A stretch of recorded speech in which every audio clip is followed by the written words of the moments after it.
Hello students, आज हम class 11th का अप्लाइड मैथमेटिक्स का चैप्टर 6 जो कि एपीसी एमएल अग्रवाल का जो चैप्टर 6 है that is sequence and series पढ़ेंगे स्टूडेंट्स।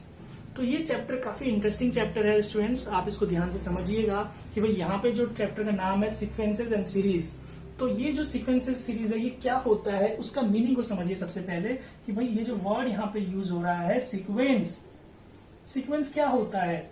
भाई सीक्वेंस को अगर हम एक वर्ड की तरह देखें कि भाई एक इंग्लिश का वर्ड है सीक्वेंस, है ना, तो उससे क्या समझते हैं स्टूडेंट्स आप लोग। देखिए सीक्वेंस का मतलब ये कि भाई जब कोई चीज ऑर्डर में हो रही है, ऑर्डर में जब कोई चीज चलती है तो हम बोलते हैं भाई वो सीक्वेंस में हो रहा है, राइट। जैसे भाई आप लोगों ने अपनी क्लासेस पढ़ के आए हैं, 1 से सेकंड, फर्स्ट पर सेकंड में पास आए, सेकंड से पास होकर थर्ड में पहुंचे, थर्ड से फोर्थ, तो आप सिक्वेंशियली आप चले, है ना। जैसे हम अपनी बुक्स को पढ़ते हैं तो भाई हमने चैप्टर 1 पढ़ा, फिर चैप्टर 2 पढ़ा, फिर चैप्टर 3 पढ़ा, तो ये हम सीक्वेंस में पढ़ रहे हैं। हम ऑर्डर में जब कोई चीज चल रही है तो उसे बोलते हैं कि भाई हम सीक्वेंस में चल रहे हैं। अगर सपोज हमने चैप्टर 1 किया, चैप्टर 2 किया, उसके बाद हमने चैप्टर 5 पे चले गए, फिर चैप्टर 6 चल रहे हैं, फिर 11 कर रहे हैं, तो क्या हो रहा है यहाँ पे कोई सीक्वेंस पर्टिकुलर फॉलो नहीं हो रहा, मतलब कि यहाँ पे सीक्वेंस नहीं है। हम बोलेंगे we are not doing according to any sequence. Students I hope आपको समझ में आया होगा कि सीक्वेंस का मतलब क्या है। सिंपल सा अगर सीक्वेंस का मीनिंग समझे इंग्लिश वर्ड का, तो सीक्वेंस का मतलब है anything which happens which occurs in a order that is called sequence. ठीक, तो ये तो एक वर्ड सीक्वेंस का मीनिंग हुआ।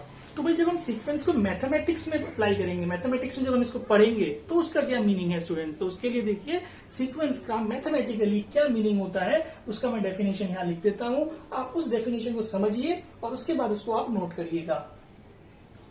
देखिए, a set of numbers arranged in a definite order according to a definite rule is called a sequence।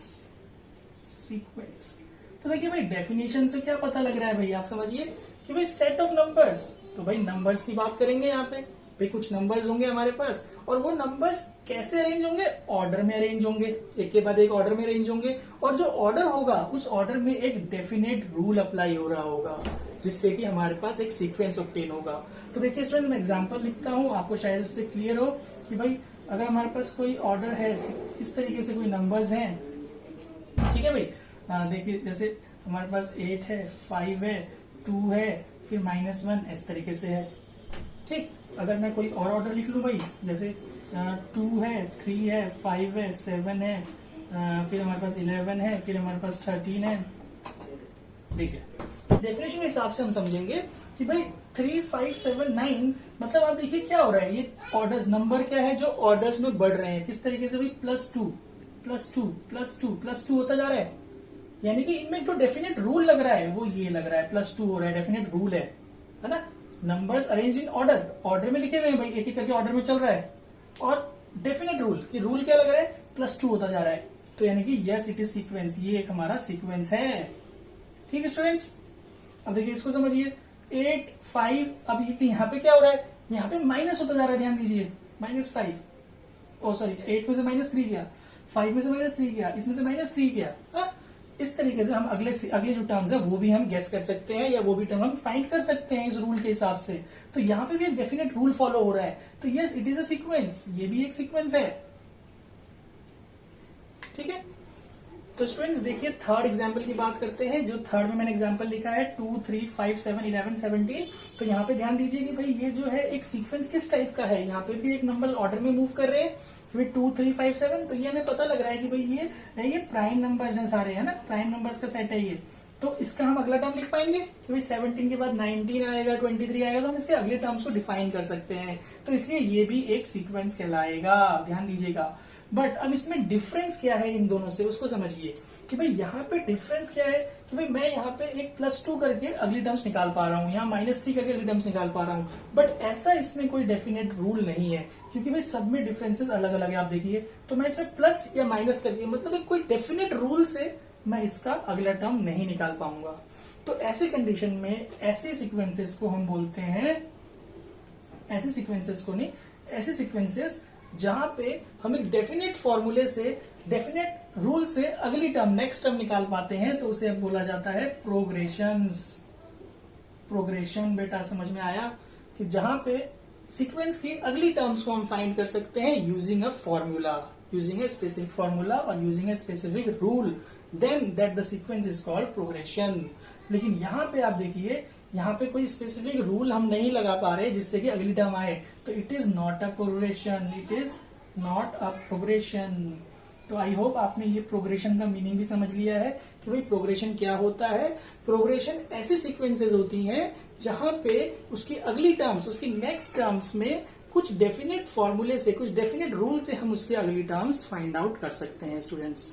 तो आई hope आपको सीक्वेंसेस एंड प्रोग्रेशन का मीनिंग समझ में आ गया होगा। तो अब बात करते हैं सीरीज की। अब देखिए सीरीज का मीनिंग क्या है, इसको समझिए।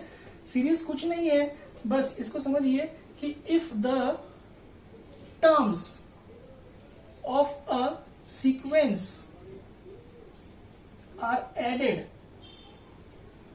Then we get a series. समझिए भाई क्या, कि अगर हम टर्म्स, अभी देखिए जो टर्म्स हो रहा है, इस टर्म्स का क्या मतलब है कि जो मैंने सीक्वेंस लिखे हैं उनके जो ये नंबर्स हैं इन्हीं को हम टर्म्स बोलते हैं। क्या बोलते हैं? टर्म्स। तो इन टर्म्स को अगर हम ऐड कर लेंगे भाई, जैसे ये है 3 + 5 + 7 + 9 प्लस डॉट डॉट हो सकता है, या ये फाइनाइट भी हो सकता है। जैसे मैंने ये बताया, ये सारा इनफाइनाइट का एग्जांपल लिखा है मैंने दो। ये फाइनाइट सीरीज सीक्वेंसेस भी हो सकते हैं, तो ये हमारा इनफाइनाइट सीरीज हो गया एक तरीके से, कि भाई जब हम सीक्वेंस में प्लस लगा देंगे तो वो सीरीज कहलाएगा। बस इतना सा डिफरेंस है सीक्वेंस सीरीज में। इसको अगर हमें लिखना है सीरीज में तो 8 + 5 + 2 + -1 + डॉट डॉट। ये इनफाइनाइट सीरीज बन गई स्टूडेंट्स। अगर मैं कोई और सीरीज लिखूं 5, 10, 15, 20, 25, बस अगर मैंने डॉट डॉट नहीं लगाया तो मतलब इसमें सिर्फ 5 ही टर्म्स हैं और ये भी एक हमारा सीरीज कहलाएगा। ठीक है स्टूडेंट्स, तो आई होप ये इंट्रोडक्शन आपको सीक्वेंसेस एंड सीरीज का समझ में आया होगा। तो आप इस पॉइंट्स को नोट कर लीजिए और हम इसकी आगे इसकी 6.1 एक्सरसाइज को स्टार्ट करते हैं। चलिए स्टूडेंट्स एक्सरसाइज 6.1 स्टार्ट करते हैं। तो देखिए 6.1 का फर्स्ट क्वेश्चन है, give an example of sequence which is not a progression. देखिए प्रोग्रेशन क्या था, मैंने बताया था आपको, जहां पे सीक्वेंस में हम डेफिनेट मतलब कि कुछ रूल्स लगा करके उसके आगे की टर्म्स निकाल सकते हैं। तो यहाँ पे हम क्या एग्जांपल दे सकते हैं भाई, जो हमने एग्जांपल लिया था कि भाई सेट ऑफ प्राइम नंबर्स जो है हमारे, सेट ऑफ प्राइम नंबर्स जो है वो हमारे पास क्या होंगे कि भाई 2, 3, 5, 7, 11 इस तरीके से अगर हम चलेंगे तो ये क्या है हमारे पास, एक प्रोग्रेशन नहीं है। ये सीक्वेंस तो है लेकिन प्रोग्रेशन नहीं है। ठीक, अच्छा अगर और कोई एग्जांपल देना चाहें भाई, दो पूछ ले होते क्वेश्चन में तो हम बोल सकते हैं सेट ऑफ कंपोजिट नंबर्स भी बोल सकते हैं भाई, है ना।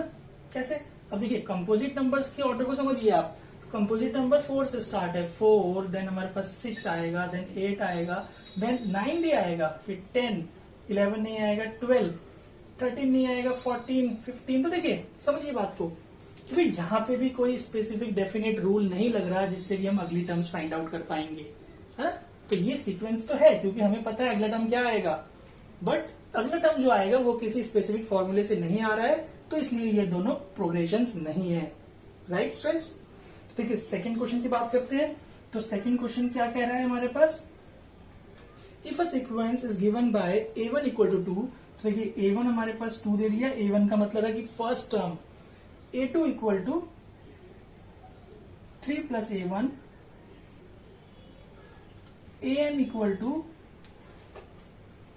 2an - 1 ठीक, और आगे बोला है फॉर n ग्रेटर देन 2। तो हमें कह रहा है then write the corresponding series up to 4 terms. हमें सीरीज निकालने के लिए बोला है। सीरीज क्या होता है भाई, जब सीक्वेंसेस को हम प्लस लगा के लिखते हैं, है ना। तो पहले हम क्या करेंगे कि 4 टर्म्स निकालेंगे भाई।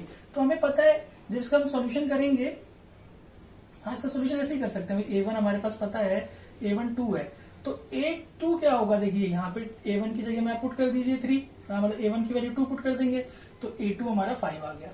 अब उसने बोला है कि अगर n इज ग्रेटर देन 2 होगा तो an इस तरीके से लिखना होगा। मतलब अगर मैं a3 निकालना चाहूं तो मेरे पास क्या बन जाएगा, 2a3 - 1। ध्यान दीजिए 3 - 1 -1, तो 3 - 1 यहाँ 2 हो जाएगा। अब आप क्या करिए कि भाई a2 की वैल्यू डाल दीजिए 5, तो 10 - 1 9 आ गया। इसी तरीके से हम फोर्थ टर्म भी फाइंड कर लेंगे। फोर्थ टर्म में क्या होगा 2a, यहाँ पे क्या होगा 4 - 1, तो ये a3 हो जाएगा -1। तो आप देखिए भाई 2a3 की वैल्यू हम निकाल चुके हैं 9 - 1, तो ये वैल्यू हमारे पास आ जाएगी 18 - 1 दैट इज 17। तो रिक्वायर्ड सीरीज क्या हुई स्टूडेंट्स हमारे पास? रिक्वायर्ड सीरीज हो गई हमारे पास 2 + 5 + 9 + 17। बस ये हमारा आंसर हो गया। 4 टर्म्स के लिए बोला था स्टूडेंट्स उसने, ऐसे ही जितने भी टर्म्स के लिए बोल सकता है हम उसको आगे कर सकते हैं। तो स्टूडेंट्स ये बहुत ही सिंपल सी एक्सरसाइज है 6.1। आई होप आप इस एक्सरसाइज को पूरा कंप्लीट कर पाएंगे। अगर आपको ये वीडियो पसंद आया हो तो अपने दोस्तों के साथ जरूर शेयर करिए, और अगर आप इस चैनल पर नए हैं तो इस चैनल को सब्सक्राइब करना ना भूलें।